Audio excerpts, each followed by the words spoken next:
चौहान जी, चौधरी चंद्र Kumar ji, colonel Dhaniram Shandil जी, अनिरुद्ध सिंह जी, सभी सम्मानित विधायक, चीफ सेक्रेटरी महोदय, आप जानते हैं कि 7 जुलाई को हिमाचल प्रदेश में आपदा ने अपना कहर बरपाना शुरू किया और निश्चित तौर पर यह हिमाचल के इतिहास की एक ऐसी आपदा थी और ऐसा तबाही का मंजर जो हम इस जीवन काल में अपने पहुंच चुके हैं, हमने कभी ऐसी तबाही और का मंजर पहले कभी नहीं देखा था। सरकार ने और अधिकारियों ने प्रयास किए और हिमाचल की जनता, पत्रकार बंधु, सभी लोगों ने प्रयास किए और हमने इस आपदा को, जो एक बड़ी चुनौती थी, लड़ाई की तरह ना लड़कर युद्ध की तरह लड़ा। अभी हम एक आपदा से उबर भी नहीं पाए थे कि 13 अगस्त को एक और आपदा हिमाचल प्रदेश पर आई। सब लोगों ने साथ दिया और सब लोगों ने साथ देने के बावजूद हिमाचल के जनता, हिमाचल के बच्चे, हिमाचल के युवा, जो भी जिसका क्षमता बनती थी, उसने भरपूर योगदान इस आपदा में हमें दिया। विधानसभा 70 में हमारे विधायक दल ने फैसला किया कि हम केंद्र सरकार से एक मांग करें कि हम इसे राष्ट्रीय आपदा घोषित करवाएं और स्पेशल पैकेज रिलीफ का हमें मिले। तकरीबन 3 दिन तक बहस चली, सब लोगों ने अपने पक्ष रखे और सब लोगों के अपने पक्ष रखने के बावजूद जब वक्त आया कि इस प्रस्ताव पर हमें कम से कम सहमति बनानी चाहिए, भारतीय जनता पार्टी ने हिमाचल की जनता के साथ ना खड़ा होकर हिमाचल की जनता को धोखा दिया।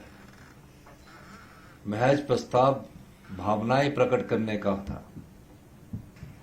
प्रस्ताव से कोई special relief package Himachal Pradesh को मिलना ना मिलना वो भारत सरकार पर निर्भर करता था। लेकिन राजनीति के लिए राजनीति करना अच्छा नहीं होता। मैं धन्यवाद करना चाहूंगा विश्व बैंक के इंडिया के अध्यक्ष का, नीति आयोग के उपाध्यक्ष का और पूर्व मुख्यमंत्री शांता कुमार जी का भी मैं धन्यवाद करना चाहूंगा, जो आपदा के समय हिमाचल सरकार का हौसला अफजाई करते रहे और हर बात को समर्थन करते रहे और योगदान भी करते रहे। सवाल ये पैदा हुआ कि हम लोग राजनीति में हैं, तो जब प्रदेश की जनता और आपदा प्रभावित परिवारों के साथ खड़े होने की बात आई, जनता खड़ी हुई, बच्चे खड़े हुए, युवा खड़े हुए, लेकिन भारतीय जनता पार्टी को ऐसी क्या चीज आन पड़ गई थी कि वो इस प्रस्ताव का समर्थन ना करके मूक बनकर देखते रहे। मैं इस राजनीतिक बात को इसलिए कहना चाहता हूं कि महज राजनीति के लिए नहीं होती है। चुनाव जब होंगे तो उसमें मुद्दे कुछ और होते हैं, लेकिन इस दृष्टिकोण से मैं उन लोगों का धन्यवाद करना चाहता हूं कि जहां भारतीय जनता पार्टी इस प्रस्ताव के समर्थन में नहीं खड़ी हुई, उन प्यारे बच्चों का जिन्होंने अपने गुल्लक तोड़कर इस आपदा में 5 साल 10 साल की कमाई गुल्लक में जितने पैसे उसके माँ बाप देते थे, एक हमारी प्रथा है, परंपरा है, उस गुल्लक में डालकर हिमाचल की आपदा राहत कोष में दान की। उन युवा साथियों का और कई छात्र संगठन आए, एबीपी के छात्र संगठन के लोग भी आए जिन्होंने हमें इस पर योगदान दिया। कई प्रकार के लोग इसमें आए, कई हमारे पेंशन भोगी लोग आए जिन्होंने इसमें योगदान दिया और जो भी बनता था सब लोगों ने इसमें महत्वपूर्ण योगदान दिया और आज हम ये योगदान 200 करोड़ रुपया पार कर चुके हैं। ये इस बात का प्रतीक है कि हिमाचल की जनता तो संवेदनशील है, लेकिन भारतीय जनता पार्टी राजनीति की इसके लिए संवेदनशील नहीं थी। मेरा देश के प्रधानमंत्री जी से भी मुलाकात हुई है, गृह मंत्री जी से भी मुलाकात हुई है, जगत प्रकाश नड्डा जी से भी मुलाकात हुई है। सबने समय समय पर हमें सहायता का आश्वासन दिया, लेकिन राज्य की इस इकाई के इस व्यवहार से पूरा हिमाचल प्रदेश हतप्रभ रह गया है कि ऐसा उन्होंने क्यों किया। लेकिन हमने प्रयास किया और आज ही 200 करोड़ 54 लाख रुपया हिमाचल सरकार के आपदा राहत कोष में आ चुका है। इस मौके पर हमने देखा, मैंने खुद व्यक्तिगत तौर पर जाकर देखा, कई प्रकार की समस्याएं थी और कई प्रकार की समस्याओं से जूझना था। हमारा डिजास्टर मैनेजमेंट जो है वो 24 घंटे इसमें काम करता रहा और पहली बार ऐसा लगा कि अगर किसी को, एक व्यक्ति को बचाने के लिए अगर हेलीकॉप्टर की भी जरूरत होगी तो हम हेलीकॉप्टर उपलब्ध करवाएंगे। और सिराज से हमने जो लोगों को जरूरत थी वो पहुंचाया और हेलीकॉप्टर के माध्यम से जो प्रेग्नेंट महिलाएं थी उनको भी वहां पहुंचाया। वो पूर्व मुख्यमंत्री का विधानसभा क्षेत्र और कोई ऐसा व्यक्ति नहीं था जिसको हमने बचाने की कोशिश नहीं की। फिर भी इस आपदा में हमने 498 लोगों की जान खोई है। हम सब लोग उनके प्रति अपना भगवान से प्रार्थना करते हैं कि भगवान उनकी आत्मा को शांति दे। लेकिन जो उजड़ गए हैं घर, जिन घरों को बसाने का दायित्व जहां हिमाचल की जनता ने भरपूर सहयोग करके दिया है, वहां हिमाचल प्रदेश सरकार का भी दायित्व बनता है। और उस दायित्व का निर्वाह करने के लिए हमने मंत्रिमंडल के सदस्यों के सभी सदस्यों ने चर्चा की और कहा इस समय हमारी जरूरत इन आपदा प्रभावित परिवारों के साथ खड़े होने की है। हालांकि हम आर्थिक तंगी के दौर से गुजर रहे हैं। व्हाइट पेपर जारी हो चुका है और व्हाइट पेपर तथ्यों पर आधारित होता है, कोई ये कागज का सफेद टुकड़ा नहीं है, पूरे फैक्ट्स एंड फिगर के साथ जारी हो चुका है। 1,02,000 रुपए का सारा कर्जा अब जनता पर हिमाचल प्रदेश की चढ़ा हुआ है। किस प्रकार इन्वेस्टमेंट ड्रेन हुआ है, उस सब चीजों को हमने अध्ययन किया और यह प्रयास किया कि अपने आर्थिक संसाधनों में अगर कट लगाने की जरूरत पड़ जाती है, बजट की कुछ योजनाओं में कट लगाने की जरूरत पड़ जाती है, तो भी इन आपदा प्रभावित परिवारों की दिल खोलकर मदद की जाए। इस दृष्टिकोण से मैं 4 नई अनाउंसमेंट इसमें करने जा रहा हूं। स्पेशल पैकेज के रूप में हम 3500 करोड़ रुपया उन सभी आपदा प्रभावित और पुनर्निर्माण और पुनः उत्थान के लिए देने जा रहे हैं। जो हमारी अनाउंसमेंट्स है, आप जानते हैं कि हमारे 3500 के करीब घर पूरी तरह नष्ट हो चुके हैं। पाई पाई जोड़कर, एक एक तिनका तिनका जोड़कर हिमाचल प्रदेश में कोई भी नागरिक कितना भी बड़ा क्यों ना हो, एक घर बनाता है या एक से ज्यादा कभी उसके पास दूसरा घर होता है, कितना भी बड़ा व्यक्ति क्यों ना हो, और उस घर में उसकी भावनाएं जुड़ी होती है, उस घर में उसका प्यार जुड़ा होता है। उन 3500 घरों में जो इतने साल से जिसका जीवन काल, बचपन काल बीता हो, वो पूरी तरह तबाह हो गए हैं। 13,000 घर आंशिक रूप से, पार्शली रूप से इस आपदा में प्रभावित टूट गए हैं, पूरी तरह आंशिक रूप से क्षतिग्रस्त हो चुके हैं। इन घावों को भरने के लिए हमने पुनः उत्थान और पुनर्वास का ये 3500 करोड़ रुपए की पैकेज की हमने बात कही है। और आपदा को हमें कुछ क्षेत्रों में हमने पहले जो आपदा का रिलीफ मेन्यू था वो 7 अगस्त से 15 अगस्त तक जारी किया था। जब से हमने इसको राज्य आपदा घोषित, हिमाचल प्रदेश घोषित किया है, तब से इस जो हमारा स्पेशल रिलीफ पैकेज है, इसकी समय अवधि 7 अगस्त से बढ़ाकर 30 सितंबर तक कर दी गई है। 7 जुलाई से बढ़ाकर 30 सितंबर तक कर दी गई है। आपदा से प्रभावित भूमिहीन हुए लोगों को वर्तमान में लागू 2/3 बिस्वा योजना के तहत घर बनाने के लिए 2 बिस्वा शहरी क्षेत्र में और 3 बिस्वा भूमि ग्रामीण क्षेत्र में प्रदान की जाएगी। जिसकी अपनी भूमि घर बनाने के लिए उपयुक्त नहीं है, यानी कि आपदा में जो सबसे ज्यादा हमारे नुकसान हुआ पहाड़ियां बिस्की, वहां घर बनाने लायक नहीं है, ऐसे परिवार जिनके पास जमीन है भी को भी विशेष पैकेज के तहत पात्र माना जाएगा एवं इस पर आय की सीमा नहीं रखी गई है।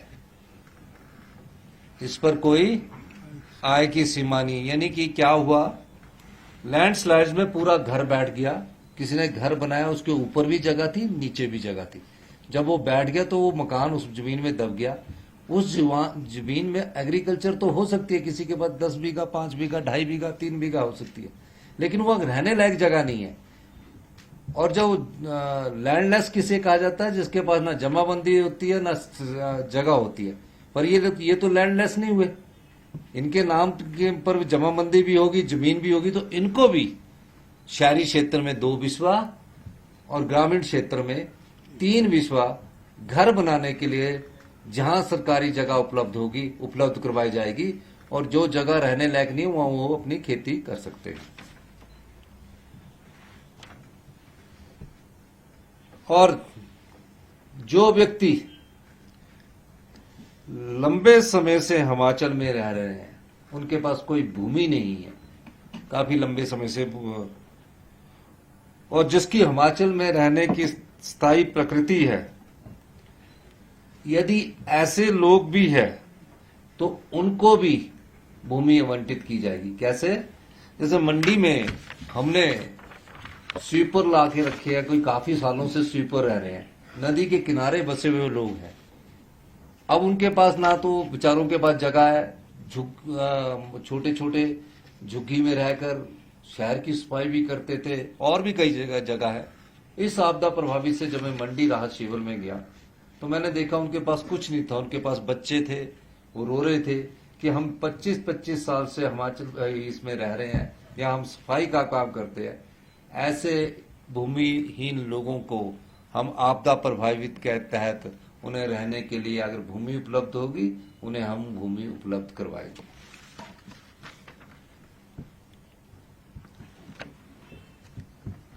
और भी कोई लोग, ये तो है, और भी कोई लोग ऐसा रह रहा होगा जिसको वो लैंड नहीं होगी, इसके नाम पर किराए पर रह रहा होगा, उसको भी इस आपदा के कारण जो भी प्रभावित परिवार होगा उसको भी भूमि उपलब्ध करवाएगी।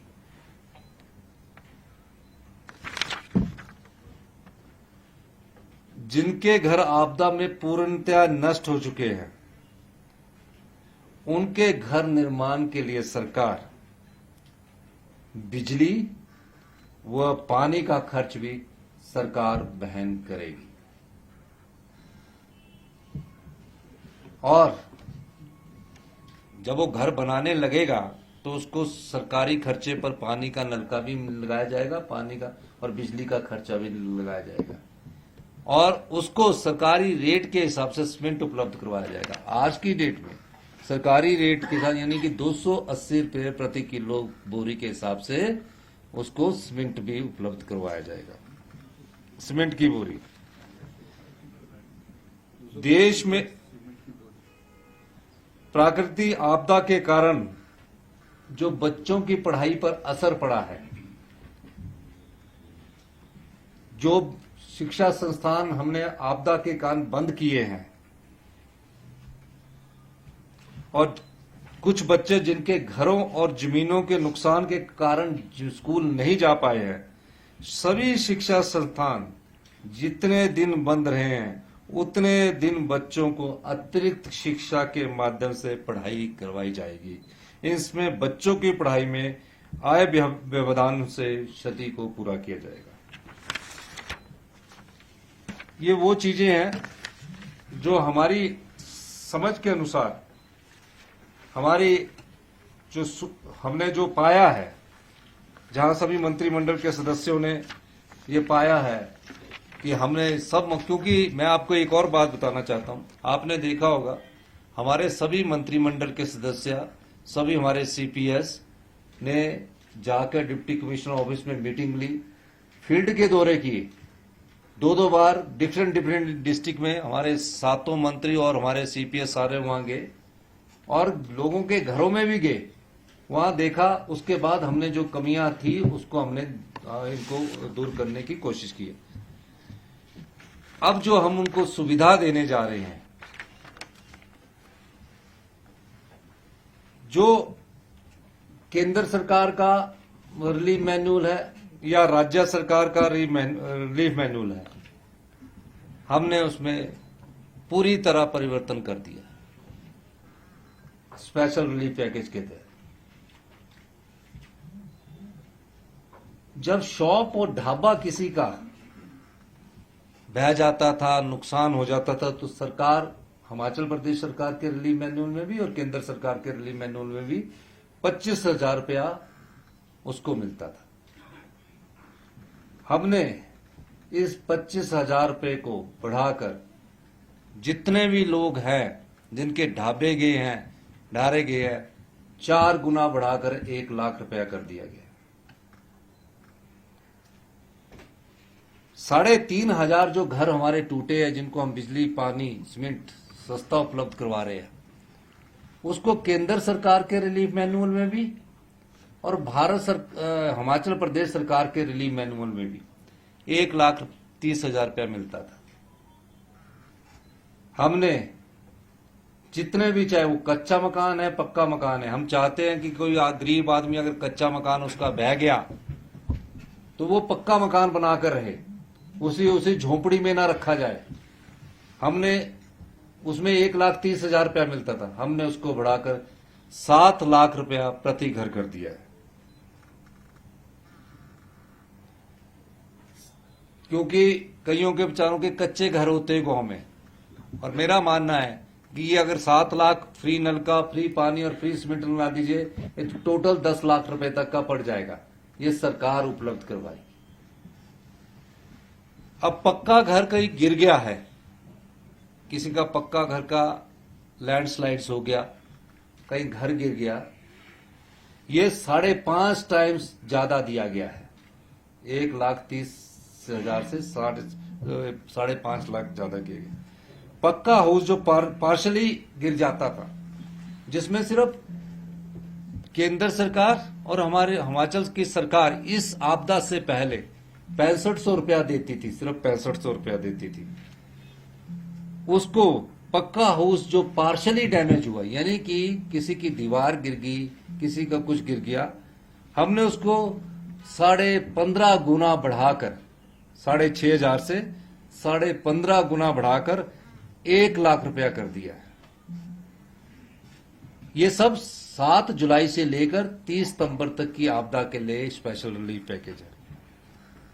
कच्चा हाउस जो केंद्र सरकार के, जो आज भी रिलीफ मैनुअल है, और जो प्रदेश का रिलीफ मैनुअल है, उसमें 4,000 रुपया मिलता था। हमने इसको बढ़ाकर 25 गुना बढ़ाया है कि कोई भी कच्चा हाउस होगा, डैमेज हो गया होगा, उसको 25 गुना बढ़ाकर हमने 1 लाख रुपया कर दिया है। 4,000 से 1 लाख रुपया। काऊ शेड, क्योंकि 90% हिमाचल की जनता ग्रामीण इलाकों में निवास करती है। अब जब गांव में हम रहते हैं, एक गाय या एक पशु कोई ना कोई पालता है, चाहे भेड़ बकरी पालता है। अभी भी लोगों का ये ट्रेंड है कि भेड़ बकरी पालते हैं, कुछ जगह बदलाव आया है, लेकिन अभी भी ट्रेंड है। उसमें काऊ शेड में केंद्र सरकार और राज्य सरकार के रिलीफ मैनुअल में 3,000 रुपये मिलते थे, सिर्फ 3,000। हमने उसको भी 17 टाइम्स बढ़ाकर, 16.7 टाइम्स बढ़ाकर 50,000 रुपया कर दिया है। गाय या भैंस की मृत्यु होने पर हमने उसको बढ़ाकर 37,000 रुपया मिलता था, जिसको हमने बढ़ाकर 55,000 रुपया कर दिया है। जो घोड़ा हो गया या डोंकी हो गया उसको 34,000 रुपया मिलता था, उसको भी हमने 1.5 गुना बढ़ाकर 55,000 रुपया कर दिया है। गॉड, शीप वगैरह को, सबको काफ, पौनी 20,000 रुपया मिलता था खच्चर वगैरह का, 55,000 रुपया 20,000 से बढ़कर हमने 55,000 कर दिया है। भेड़ बकरी वाले, इस बार भेड़ बकरी वालों का भी काफी नुकसान हुआ। कई क्षेत्र तो ऐसे थे, क्योंकि मैंने भी उसको एरियल सर्वे में देखा कि एक जगह हम जब लोसर जा रहे थे तो मनाली के आगे काफी भेड़े और गिडरिये वहां फंसे थे। भेड़ों की तो मृत्यु हो गई, लेकिन हमने उन गिडरियों को निकाल लिया। उनका भेड़ पालन उनका मुख्य व्यवसाय है। हमने देखा कि वो हमारे पास चीख बोल रहे थे, तो हमने उसको भी बढ़ाकर 4,000 से बढ़ाकर 6,500 रुपये कर दिया, 1.5 गुना कर दिया। इस आपदा में कई जगह तो ज्यादा बारिश के कारण नुकसान हुआ, हॉर्टिकल्चर में, एग्रीकल्चर में।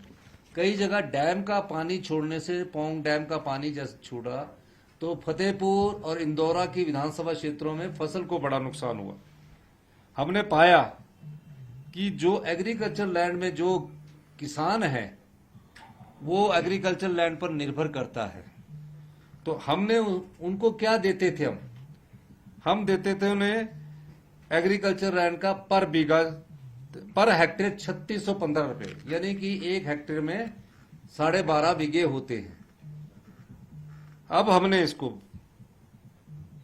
इसको बढ़ाकर 10,000 रुपया पर बीघा किया है, यानी कि 36 रुपए से बढ़ाकर हमने इसको पर बीघा किया है 10,000 रुपये। Crop area of damage horticulture land में भी 3615 रुपये देते थे, इसको भी हमने बढ़ाकर 10,000 रुपया पर बीघा किया है। क्रॉप लॉस, जैसे कि फसलें निचली तरफ ये नुकसान हो जाता था, 500 रुपया देकर पटवारी इसकी रिपोर्ट बनाता था, आप जानते हैं 500 रुपया देते थे, उसको हमने 8 टाइम बढ़ा दिया, यानी कि उसकी बीजने की फसल का, उसकी मेहनत का, और जो उसने जो खेत को पाला होता है, बीज लगाकर पाला होता है, जब उसमें कोई फसल होती है तो 8 टाइम बढ़ाकर उसको हमने 4,000 रुपया कर दिया है। डीसिल्टिंग, जो बाढ़ से सिल्ट आ जाती है, खेतों में आ जाती है, सब कुछ आ जाता है, सिर्फ 1,384 रुपये देते थे, उसको बढ़ाकर हमने उसको बढ़ाकर 5,000 रुपया हमने कर दिया है, 3.6 टाइम्स। और जो घरों में बिलोंगिंग्स होती है, टेंट्स होते हैं या रहने के लिए कपड़े होते हैं, तो उसके लिए हमने क्या कि 2,500 रुपया देती थी केंद्र सरकार भी और राज्य सरकार भी, हमने उसको 20 टाइम पर बढ़ा दिया है, 20 गुना बढ़ा दिया है, और 2,500 की जगह 50,000 रुपया उसका कर दिया गया है। ये मैं इसलिए बता रहा हूं, हाँ कपड़ों, जब ये आपदा आई हमारा सेब का सीजन पीक पर था।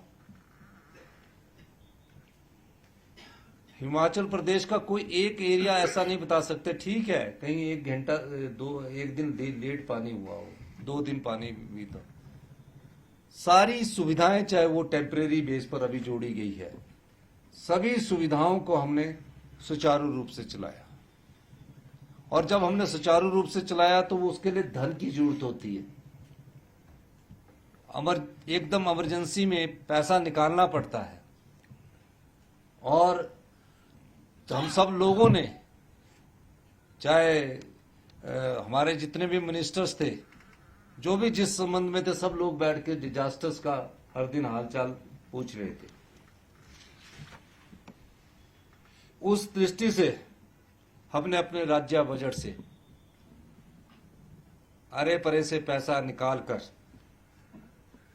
1850 करोड़ रुपए जारी किए गए। इनमें से 221 करोड़ रुपया,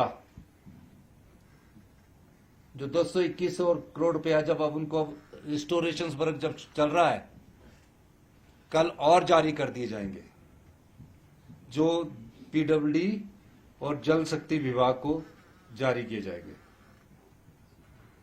और जो मैंने ये वाला आपको बताया है, जो स्ट्रक्चर मकान वाला, इस पर टोटल 750 करोड़ रुपया खर्च आएगा इस मद पर, पुनर्वास और पुनरुत्थान के लिए।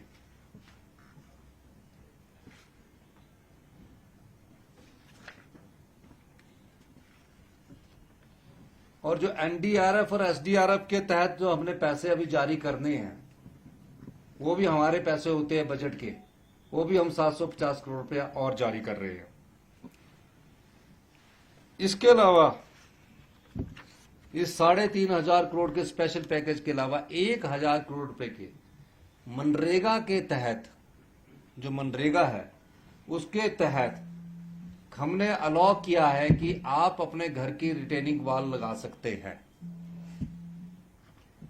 और जो जितने भी विधायक 68 चुनकर आए हैं, जो विधायक क्षेत्र निधि मिलती है, उसमें भी उनको अलाउ कर दिया है कि आप इंडिविजुअल दंगे के लिए पैसे दे सकते हैं। मनरेगा के तहत भी इंडिविजुअल दंगे के लिए और विधायक निधि के तहत भी इंडिविजुअल घर के पैसे दे सकते हैं। मैं ये बात इसलिए कहना चाहता हूं कि समय समय पर आपदा प्रभावित परिवारों को हमारी सरकार ने जो हमारे पास संसाधन थे उससे ज्यादा ही बढ़कर हमने किया। हमने देखा कि टेंटों में जब लोग, मैंने खुद जाकर देखा, सरकार की तरफ से सारी व्यवस्था की गई थी। हमने ग्रामीण क्षेत्र में 5,000 रुपया किराया ग्रामीण क्षेत्र में किया। क्यों किया?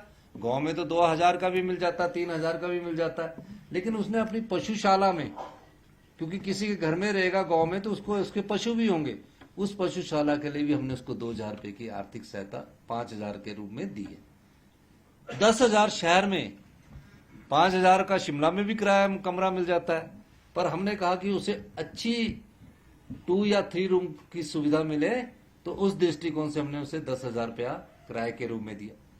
अब जब हमने किराए के रूप में दिया तो हमने बोला उसके तो सारे कपड़े उजड़ गए, सारे चले गए।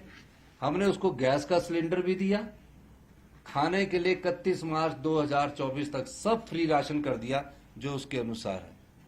और इसमें आय की सीमा नहीं रखी कि कोई धनवान है तो उसके लिए हम अलग से आय इनकम, क्योंकि मकान अलॉट के लिए इनकम का क्राइटेरिया जो 1,30,000, हमने सब इनकम के क्राइटेरिया को इस स्पेशल पैकेज के तहत हटा दिया। तो मैं ये टोटल जो हमारा स्पेशल रिलीफ पैकेज आया है वो 3,500 करोड़ का और 1,000 करोड़ का मनरेगा के शेल्फ के रूप में 4,500 करोड़ रुपए का स्पेशल पैकेज है। ये हिमाचल प्रदेश सरकार द्वारा पुनर्निर्माण और पुनरुत्थान के लिए स्पेशल रिलीफ पैकेज है, और सारा खर्चा इसका जो है वो हिमाचल प्रदेश सरकार वहन करेगी। कोई भी एक पैसा अभी हमारे को केंद्र सरकार से स्पेशल रिलीफ पैकेज के तहत नहीं मिला है। जो हमने भेजा जाता है, जो हमने भेजा है, जैसे 10,000 करोड़ रुपए का भेजा, ये भी मैं आपको बता दूं, उसमें से जो हमारा बजट के अनुसार अधिकार है, जिसमें 1,30,000 जो मैंने बताया, उस रिलीफ मैनुअल के तहत हमें वो मिलना है। कब मिलना है ये तो अभी पता लगेगा कि जो एडवांस दे दिया तो उसमें से वो कट मारेंगे, लेकिन हिमाचल के आम परिवार तक पहुंचने की कोशिश हिमाचल प्रदेश सरकार की है। गरीब आदमी को आपदा में राहत पहुंचाने की कोशिश हिमाचल प्रदेश सरकार की है। जिसका घर उजड़ गया, जिसके पशु बह गए, जिसकी फसल नष्ट हो गई, ये तो वो परिवार जानता है कि जिस सपनों से उसने अपना घर बनाया होता है, जब वो उजड़ जाता है तो उसकी मन की पीड़ा को तो वो ही जानता है। लेकिन हमारी सरकार ने इस पीड़ा में जो हमारे संसाधन है उसमें मरहम लगाने की कोशिश की है। 13,000 घरों को कोई डिस्क्रिमिनेशन नहीं रखा है। अगर उसकी 1 दीवार गिरी, 1.5 दीवार गिरी तो उसको 1 लाख रुपया मिलेगा। ये जो आंकड़े हैं ये हमारे पास 30 सितंबर तक आए। तकरीबन 16,000 घर और परिवार इस आपदा से प्रभावित हुए हैं। और आर्थिकी की बात करें, नुकसान की बात करें, तो पिछले 2 महीने से हमारा जो सर्विस सेक्टर है वो ठप पड़ा है, टूरिज्म इंडस्ट्री ठप पड़ी है। पैट के रूम में जो हमें एक्साइज ड्यूटी आनी थी शराब पर, वो भी अभी ठप पड़ी है। तो आर्थिक तंगी के बावजूद भी मैं सभी मंत्रिमंडल के सदस्यों का धन्यवाद करना चाहूंगा, सभी विधायकों का धन्यवाद करना चाहूंगा, सभी प्रशासनिक अधिकारियों का, चीफ सेक्रेटरी महोदय, हमारे डिजास्टर के सभी अधिकारी, ओंकार जी, सब लोगों का मैं बहुत धन्यवाद करना चाहूंगा कि हमने अपने संसाधनों से जो हिमाचल के लोगों की हम सेवा कर सकते हैं वो हम कोशिश कर रहे हैं। हमारा प्रयास है ये पुनरुत्थान की जो प्रक्रिया हमने शुरू की है, परिवारों से शुरू होकर इंफ्रास्ट्रक्चर्स को हम मजबूत करने के लिए भी हम कल 1051 करोड़ रुपए जारी कर रहे हैं, अपने संसाधनों से कर रहे हैं। तो इस 3500 करोड़ रुपए में कई लोग हम पर संसाधनों के बारे में पूछेंगे, तो हमने सब प्रकार के बजट से कहीं ना कहीं से निकाला है और ये निकालकर हमारी पहुंच समाज के उस अंतिम व्यक्ति तक पहुंचने की कोशिश है, जो अंतिम लाइन में खड़ा हुआ अंतिम व्यक्ति तक है, वहां तक हमारी सरकार पहुंचेगी। यही मैं इस पैकेज के अनुसार आपको कहना चाहता हूं। आपने हमारी बात सुनी, आपका बहुत बहुत धन्यवाद। Thank you. 4,500 करोड़ में सभी कवर हो जाएंगे? नहीं, ये तो पैकेज रिलीफ है, नहीं 2 पैकेज में सारे ही कवर हो रहे हैं, इंफ्रास्ट्रक्चर भी है और इंडिविजुअल मदद भी है। Thank you. कंस्ट्रक्शन होगी जब घर बनेगा उस समय अवधि के लिए होगी या किस प्रकार रहेगी? देखिए, जितने भी घर इस आपदा में 7 जुलाई से 30 सितंबर तक उजड़े हैं, जब वो अपना घर बनाने लेंगे, उनके जब तक घर नहीं बन जाता ये सुविधा उनको रहेगी। बहुत बहुत धन्यवाद। ये जो वैसे प्रभावित है, कुछ जगह केसेस ऐसे हैं जैसे कृष्णा नगर है हमारे शिमला में, जहां एनक्रोचमेंट थी या कई जगह फॉरेस्ट लैंड के भी केसेस हैं, उनको बीच में कैसे लेंगे? और एक ये कि जो 3500 करोड़ अरेंज किया है आप लोगों ने, तो क्या कोई सेगमेंटेशन शेयर कर पाएंगे कि बजटेड स्कीमों में से कुछ डाइवर्जन है या किसी और स्कीम से अरेंज किया? देखिए, 2 चीजें आपको बता दूं। इसमें हमने इंसानियत देखी है, इसमें हमने इंसानियत देखी है। और आपने हमारे 4th अनाउंसमेंट नहीं सुनी, मैं दोबारा पढ़ देता हूं। जो व्यक्ति, आपको ये, जैसे आपने कृष्णा नगर की बात कही है, वहां कई सालों से लोग रह रहे हैं, उनको भी जमीन उपलब्ध करवाई जाए।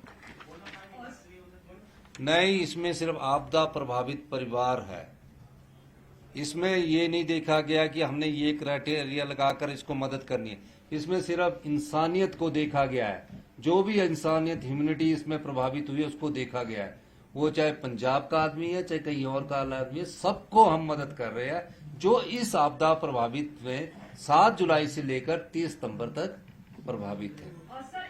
और जो बजट की आपने बात की है, वो एलोकेशंस हमने करना है, वो हमने अपनी स्कीम्स के अंतर्गत देखा है और सब चीजों से कहां से पैसा लाना इंतजाम करके ही ये घोषणा की है। और सर, एक तरफ सरकार कह रही है कि हिमाचल प्रदेश में आर्थिक संकट है, दूसरी तरफ आप अलग अलग सेक्टर में सहायता राशि को बढ़ा रहे हैं, तो आपको नहीं लगता सर कि भविष्य के लिए हिमाचल प्रदेश की आर्थिकी के लिए भी चुनौती है?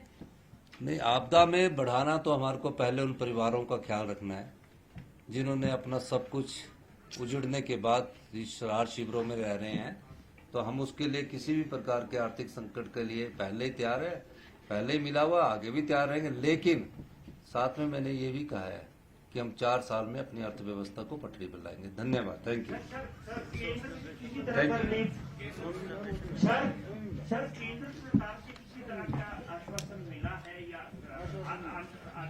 जब मिलेगा आपको मैं बताऊंगा। धन्यवाद। सबसे पहले आपको बता दें।